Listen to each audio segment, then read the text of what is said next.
Okay, Karim 6. Good morning everyone, mga anak. Pag-usapan po natin ang isang bagay na very common sa buhay natin, ang conflict. Okay, continuation lang to ng lesson natin last time.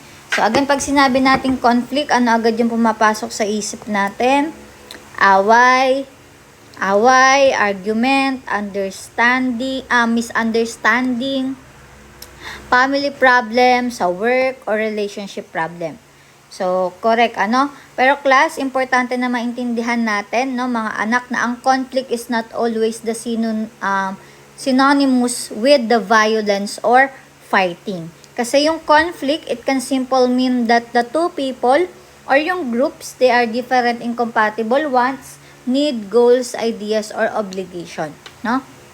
Ayan. Pag-usapan na natin yung ibig sabihin ng conflict and ng dispute last time. So, dito, ano, example natin, kunyari ako, gusto kong tahimik yung classroom.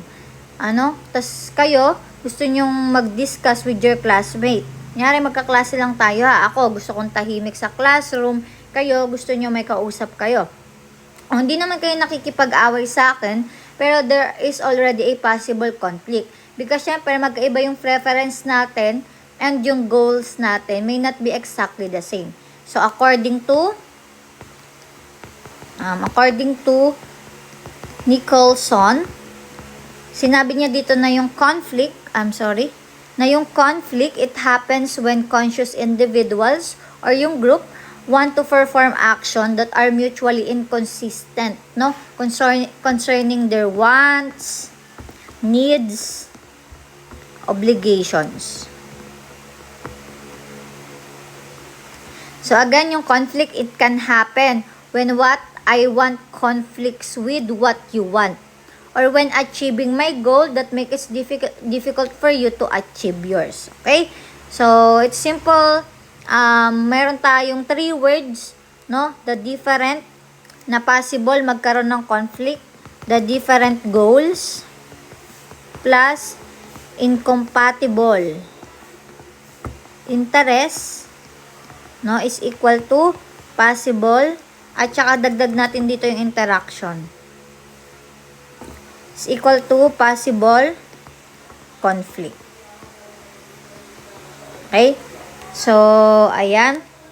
Example, magbibigay ng mga example si ma'am, no? Kunyari, kunyari sa workplace na lang, imagine natin si manager. Gusto niya yung empleyado niya nagwo-work ng overtime. So, because there is an may urgent deadline, syempre yung empleyado naman, gusto niya naman umuwi ng maaga. Because they already completed their regular working hours. Again, we have competing interests. So, si manager, ang priority niya is productivity, but the employees, ang priority naman niya is yung time and personal welfare niya. So, mga anak, ang pinaka-important dito, yung conflict itself, it not should be automatically bad. But sometimes, yung conflict can actually be useful. Bakit? Yung conflict kasi, it can expose yung problem that were already existing. But we're not being discussed. So, meron kasing ganun, ano, kahit nakikita ng mali, pinipilit nilang maging tahimik. So, next, conflict can be internal or external. So, internal conflict, so, it is the conflict within yourself. Na kunyari, gusto mong mag-review tonight, pero gusto mo rin manood ng Netflix. So, your responsibility says study, pero yung desire mo, it says conflict. No? Next, the interpersonal or group conflict. So, the conflict between two or more people or groups. So, kunyari, dalawang empleyado, they disagree about who should handle ng particular task. O kaya yung two department, again, they disagree about how company yung resource nila, kung saan ilolocate, no? So, ayan. And, where does the word conflict came from? So, the word conflict is associated, no, with the Latin term confligere.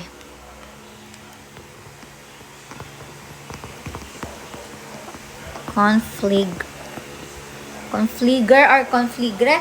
So, meaning, to come together for a battle. So, this is very interesting, no? Because yung conflict, it often happens when people are brought together, but they have a different interests, beliefs, and goal. Next, let's move from the individual level to society. So, bakit yung conflict nangyayari sa society? Because this is where conflict theory comes in. So, yung conflict theory,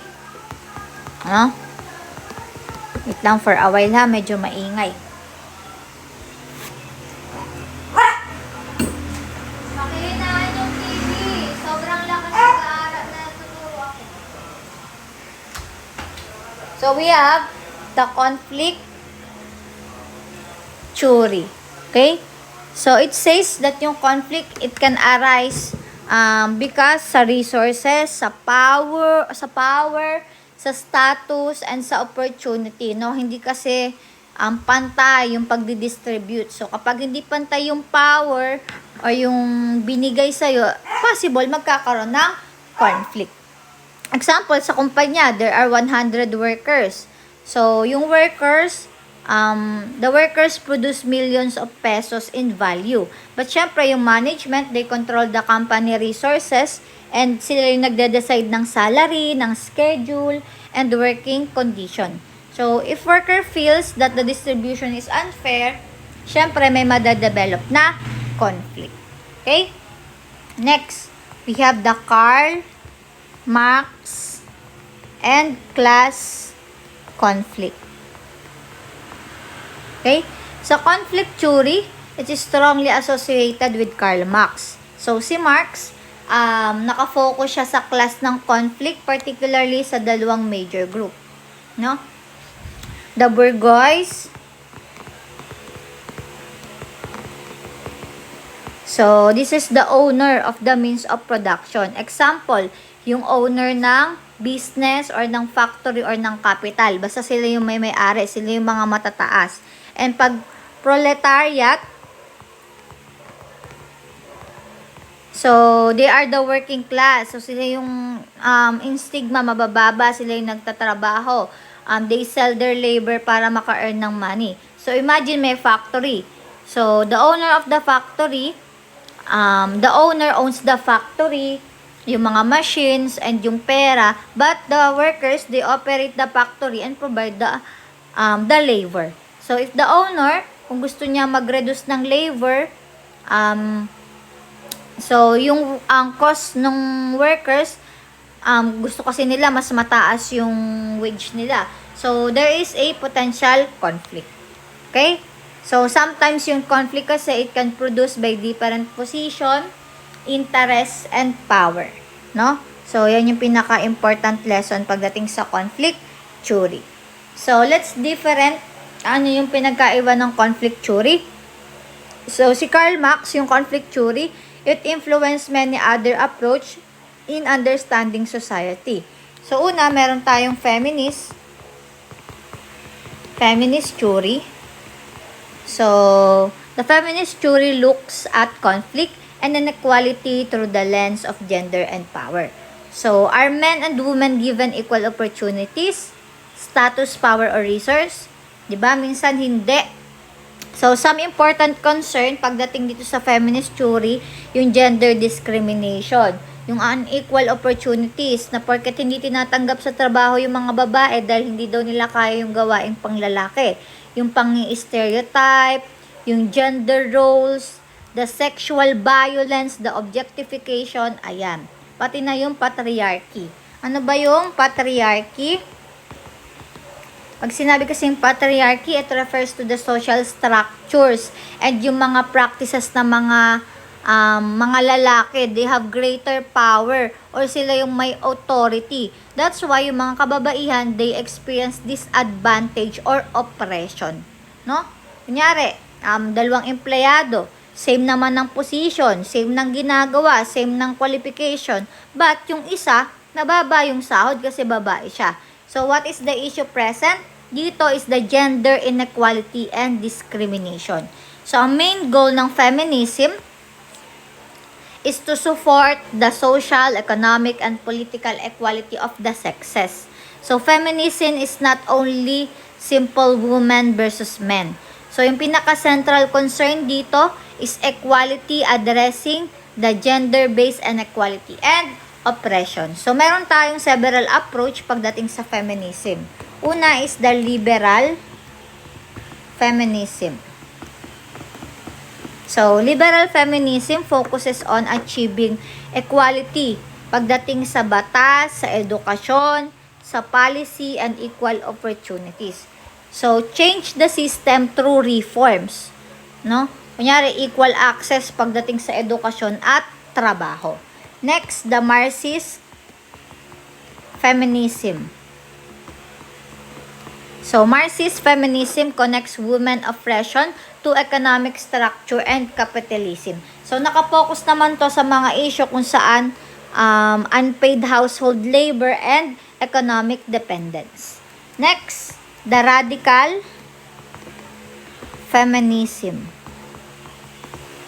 So, it emphasizes the power and patriarchy bilang central cause ng woman oppression. Kasi may mga argument na malalim pagdating sa structural changes. So, that is necessary. Next is the intersectional feminism. So, this one is very important. Intersectionality. So, hindi pare-pareho yung experience ng lahat ng babae. So, a person, they can experience also na naapektuhan sila by their class, sexuality, gender, yung culture nila, yung race, pati na rin yung disability nila. No?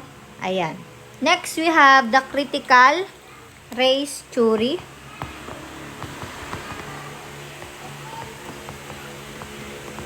Critical race theory.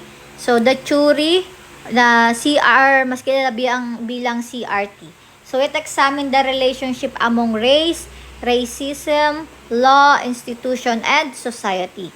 So, instead of asking only, may racist individual ba? So, syempre, sa CRT, are there structure or institution that can reproduce racial inequality? So, yung pinaka-importanting idea dito, racism, they can become embedded in social structure. Kasi yung race ay socially constructed yan. Yung racism, it can change across historical period. No? Depende sa different identities. So, kunyari, may mga policy na nagsasabing neutral that appears, sabi sa paper dapat neutral lang yung pagtrato, no, pantay. Pero in practice, siyempre, inconsistently, nagkakaroon ng disadvantage, particularly sa mga ethnic group natin. So again, the CRT, it encourages us to investigate whether there are structural factors producing that outcome. Okay? Next, the social identity theory. Okay? Dito, this theory explain how people understand themselves partly through the groups they belong to. Kunyari, they may identify, ma-identify nyo yung sarili nyo mga anak bilang estudyante, bilang Pilipino, bilang miyembro ng pamilya, o kaya naman mga sa sport, basketball, no? Kaya member ng mga org, o kaya sa mga politika or cultural group. So, this is important kasi sometimes people, they develop an in-group and out-group. Pag in-group means your group. Pag out-group, their group. Okay?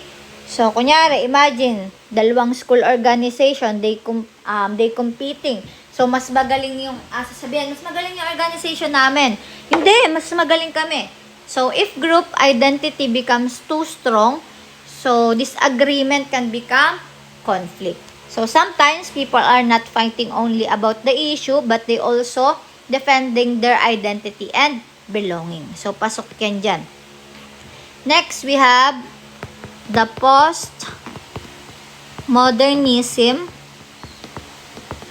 post-colonialism, queer theory, and world systems. So, una, the postmodernism.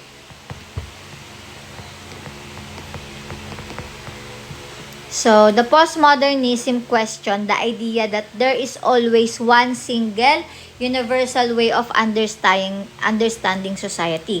So, ina-emphasize nito yung pinagkakaiba ng mga individual, yung mga karanasan natin, yung perspective natin, yung culture na meron tayo, and yung media. Pati na rin yung forms ng knowledge natin. So, kunyari, who gets to decide what is considered normal? Sino yung magde-decide kung normal ba yan, kung tama ba yan, or katanggap-tanggap pa yan? So, this kind of question, we can explore, medyo bulol, using the postmodern perspective. Next, the post-colonialism. Dito naman, it examine the continuing effects ng mga legacy ng colonialism. Siyempre, for countries gaya natin, this can be particularly relevant, no? Laging tinatanong kasi dyan, how did colonial experience, kung gaano ba nito naapektuhan yung culture na meron tayo, yung lengguwahe natin, yung mga institution na meron tayo. Okay? Next, we have the queer theory. No? Dito, it examine how society creates and maintain the ideas about the gender and sexuality. So, it question lagi kung ano ba yung considered normal regarding sa gender and sexual identity. Okay? Next, we have the world systems theory. Okay? The world system theory looks at the global economic system. So, the countries, they may be viewed in the term of the core, semi-periphery, or periphery. So, that is the important point pagdating sa ibang bansa na connected sila economically. So, example, may mga kumpanya, they move production sa mga bansa na kung saan yung labor ay mas mababa. So, ang tawag doon ay outsourcing, no? So, kunyari naman, may kumpanya naman from a wealthy country, they outsourcing manufacturing para makadevelop sila ng country mas mababa yung labor. Siyempre, yung kumpanya, nakasave sila ng money, no? Ng pera. But at the same time, they develop the country para magkaroon ng trabaho, no? So, siyempre, maraming mga tanong diyan. And again, we see conflict theory. Dagi kasi sa mga question, dito papasok yung power and resources. Next, the conflict resolution. Conflict resolution. So, if conflict is normal, syempre yung tanong dyan, how do we manage or paano natin i-resolve? So, yung conflict resolution, it refers to the method and process na ginagamit para matulungan yung dalawang party na magkaroon ng peaceful resolution, yung conflict nila. Hindi to yung sino yung manalo, but how can we address yung problema at yung interest ng bawat isa. Okay? Next, tungo tayo kay Thomas Kilmann. 5 conflict strategies. Okay? According to Thomas Kilmann model, yung conflict behavior ay mas maiintindihan natin sa dalawang dimension, which is the assertiveness and the cooperativeness. So, assertiveness, how much am I trying to satisfy my own concern? So, own concern mo to. Pag cooperativeness, how much I am trying to satisfy the other, ibang tao naman, other person concern. Then, syempre, dun ka palang magsusulat ng concept, no? So, pag high assertiveness, syempre, merong low assertiveness. Meron din namang high cooperatives and low cooperatives, no?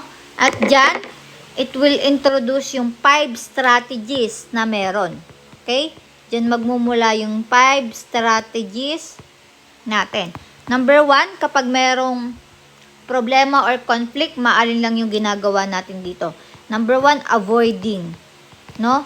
Hindi muna natin haharapin yung conflict. You don't pursue your own concern and you don't pursue the other person concern. So, example, may disagreement kayo ng classmate mo. Instant na pag-usapan ito, ang sasabihin mo na lang, okay, bahala na. Then, you stop committing. So, yung advantage, useful ito sa emotions.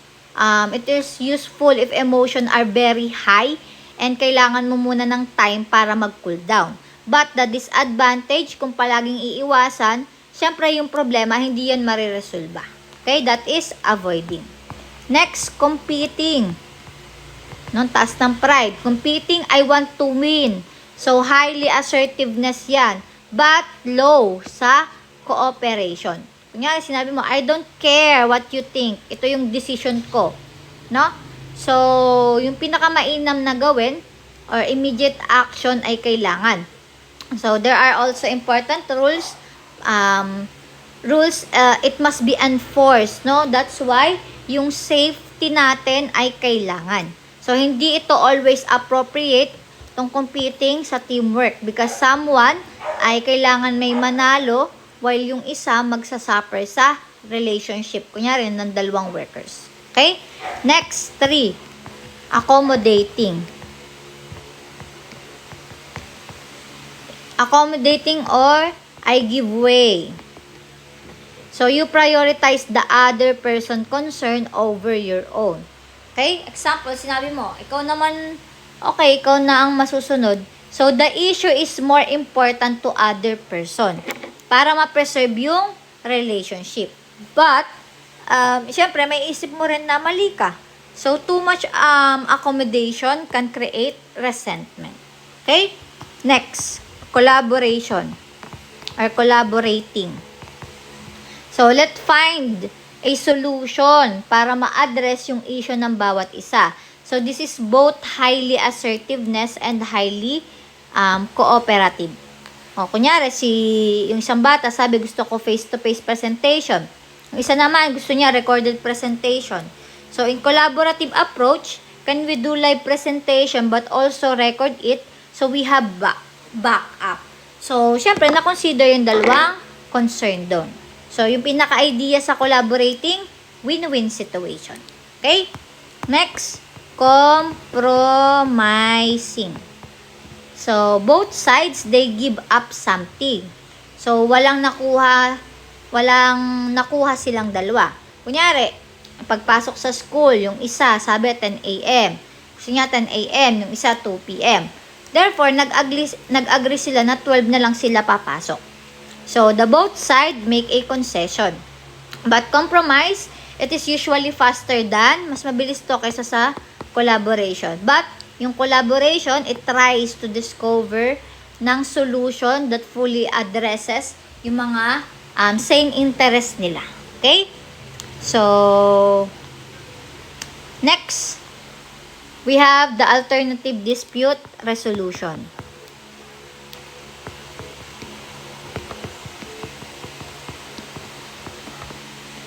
Dispute resolution.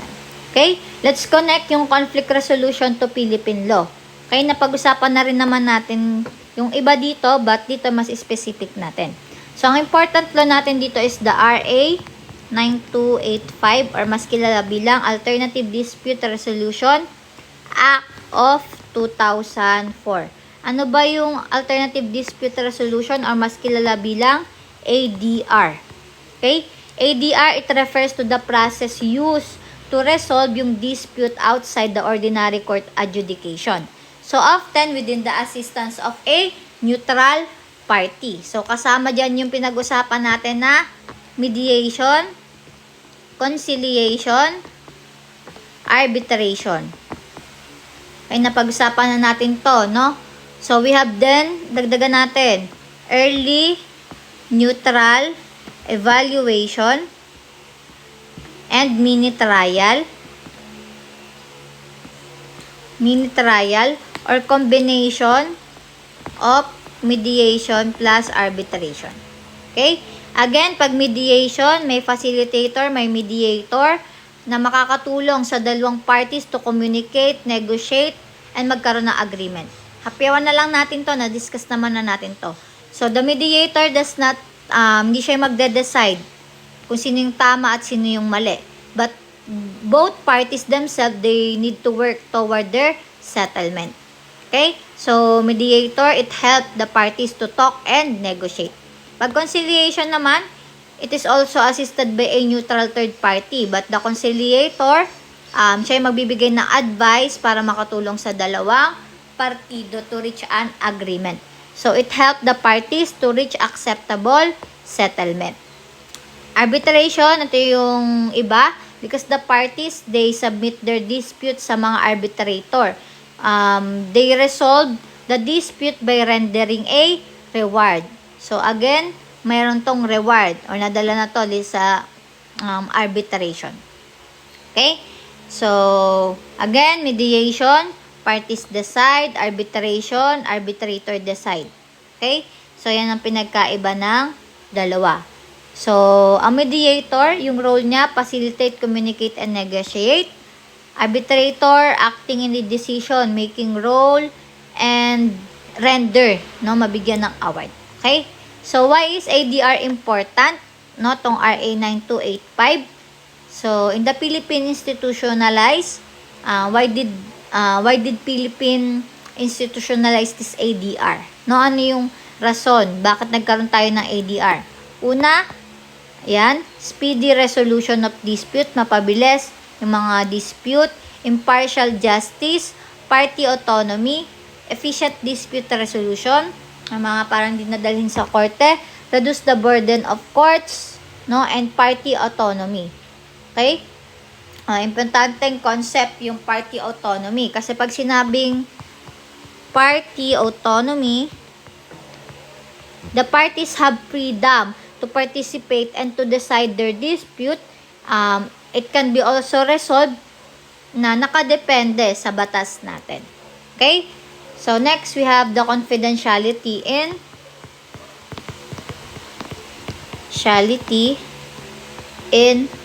mediation.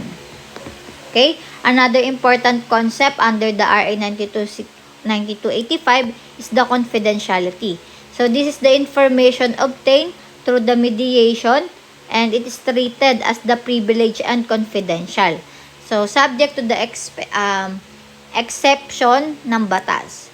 So, kunyari, nag-participate ka sa mediation and nag-open ka, diniscuss mo yung concern mo. So, you should not simple assume that everything said there can be may disclosure na, no? Siyempre, ang mga sinabi mo, hindi yan pwedeng ilabas, no? Confidentiality is important. But, hindi yan absolutely tama na agad. Okay? So, yung law pa rin, the law, it provides specific exception pagdating kung ano yung itatago lang. Okay? So, pag-usapan natin kung ano yung mga exception and limitation.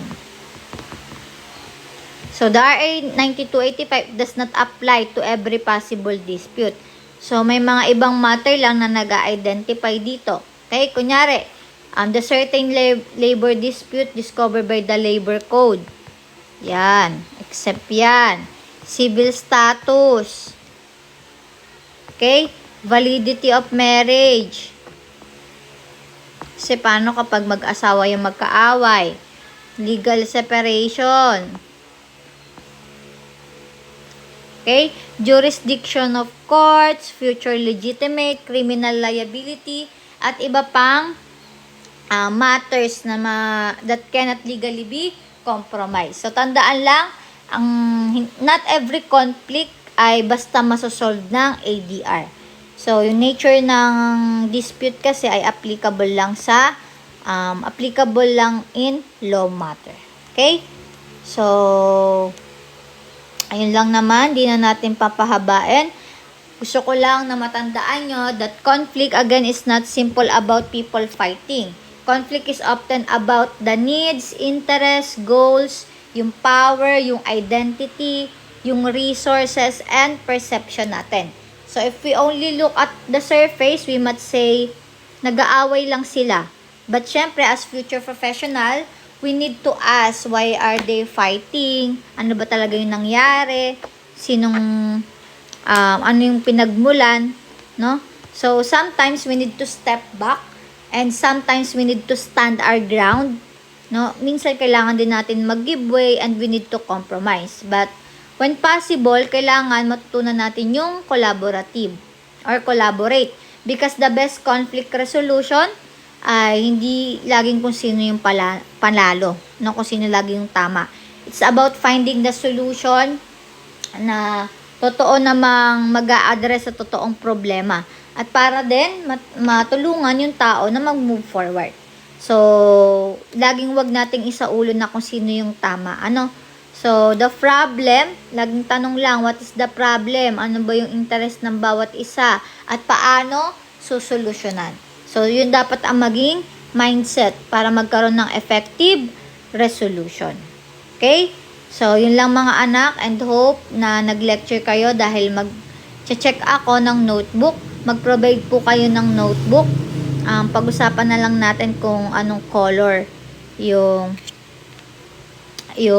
inyong notebook. Okay? Maraming salamat.